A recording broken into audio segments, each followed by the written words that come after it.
राज्याचे उपमुख्यमंत्री अजित पवार यांच्या निधनाने संपूर्ण महाराष्ट्रासह पंढरपूर तालुक्यावर शोककळा पसरली आहे. आपल्या रोखठोक स्वभावासाठी आणि विकासकामांच्या धडाक्यासाठी ओळखले जाणारे दादा आपल्यात नाहीत या कल्पनेनेच कार्यकर्ते सुन्न झाले आहेत. पंढरपूर येथे सहकार शिरोमणी सहकारी साखर कारखान्याचे चेअरमन कल्याणराव काळे यांच्या संपर्क कार्यालयात शोकसभेचे आयोजन करून अजित पवार यांना श्रद्धांजली अर्पण करण्यात आली. यावेळी अत्यंत भावुक होत कल्याणराव काळे म्हणाले की अजितदादांनी विठ्ठल परिवाराला आणि आम्हाला प्रत्येक संकटात आणि कामात मोलाची मदत केली. सत्तेत असो वा नसो दादांनी नेहमीच कार्यकर्त्यांना बळ दिले. दादांच्या आकस्मित जाण्यानं राजकारणातील एक धगधगता ज्वालामुखी शांत झाला असून आमच्यासाठी ही कधीही न भरून येणारे पोकळे आहे. आजचा दिवस येईल असे स्वप्नातसुद्धा वाटले नव्हते असेही कल्याणराव काळे यांनी आपल्या शोक संदेशात म्हटले आहे. यावेळी बोलताना कल्याणराव काळे म्हणाले, आज आदरणीय दादांना असा सकाळी आपल्याला असा दिवस एवढा काळा दिवस उगवल अजिबात कुणाच्या मनात सुद्धा नव्हतं.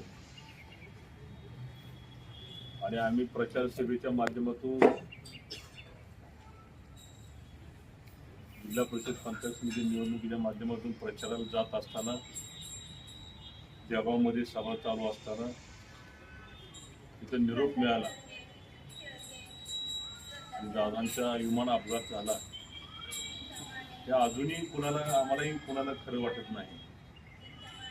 कारण ह्या माणसाचं काम आदरणीय सहकार शून्य आदरणीय दादांना जर केलेलं होतं, पण मला इथं बसलेल्यापैकी सगळ्यात जास्त वेळा मी दादांना भेटलेलो आणि न होणारी कामं ताबडतोब सही कागदावर करण्यापेक्षा डायरेक्ट फोन करून सांगायची जबाबदारी आदरणीय दादांच्या माध्यमातून झालेली आहे. आणि म्हणून असा सर्वसामान्यांचा नेता मगाशी समाधानी सांगितल्या पद्धतीनं विमानाचा अपघात झाला, आपण टीव्हीवर बघितलं, युट्यूबला आपण बघतोय. तर दादांचा अपघात झाल्यानंतर सुद्धा सगळ्यात जास्त कागदाच्या ढिगाऱ्यामध्ये दादा होते. आणि ती कागदाचा ढिगारा म्हणजे काय, त्यांच्या जी सर्वसामान्य लोकांनी जी निवेदन दिलेली होती ते निवेदन विमानामध्ये वाचून त्याच्यावर लगेच पीएला कार्यवाही करायला हवायची. मी सकाळी 6:30 पावणे 7ला भेटलेलो आहे. कित्येक वेळा सकाळी 6:30 पावणे 7ला दादांना भेटलो. त्या सकाळ सकाळ आम्ही काही वेळेस तर कलेक्टरला झोपेतून उठवलं असेल. 6:30ला कलेक्टरला फोन करायची वेळ आली. पण दादांचे निर्णय एवढे धडपडीचे असायचे सर्वसामान्यांच्या बाजूने. आणि नेहमी आपल्याला आदरानं दादा आपल्याला बोलायचे, रागानं बोलायचे, घरातला माणूस बोलल्याप्रमाणे बोलायचे. आणि अशा नेत्याचा आजचा हा दिवस असा येईल असं आम्हाला अजिबात स्वप्न सुद्धा अजिबात वाटत नव्हतं. प्रत्येक जण माणूस हा जन्माला आलाय की मृत्यू अटळ आहे. प्रत्येक जण जायच्या तयारीतच असतात. पण असा आघात होईल असं कदापि आपल्याला वाटलं नाही. महाराष्ट्राचा दादा आपल्यातून आता आज आपल्यातून निघून गेलेले आहे.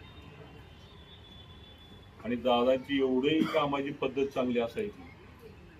आम्ही कुठं जरी काम केलं असलं तरी आपल्या कामाला कदापिही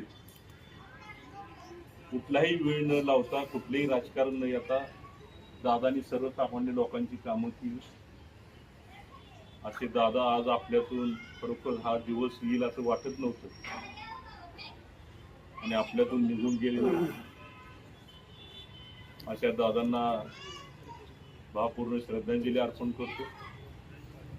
जो पवार कुटुंबावर जो डोंगर पसरलाय, दुःखाचा डोंगर पसरलाय, त्या दुःखाच्या डोंगरातनं सावरून निघण्याची ताकद विठ्ठल चरणी प्रार्थना करून त्यांना ताकद द्यावी. आणि परत असे आपल्याला दादा कुठं मिळायचे नाही. इतक्या मन लावून आणि इतकं सर्वसामान्य लोकांची कामं करणारे दादा आपल्यातून निघून गेलेले. त्यांना आपल्या सर्वांच्या वतीनं सहकार चोरुणी साखर कारखान्याच्या सर्व सभासदांच्या वतीनं आणि सोलापूर जिल्ह्यामध्ये तमाम जनतेच्या वतीने अगदी आणि वैयक्तिक काळे कुटुंबियाच्या वतीनं अगदी मनापासून मी भावपूर्ण श्रद्धांजली अर्पण करतो आणि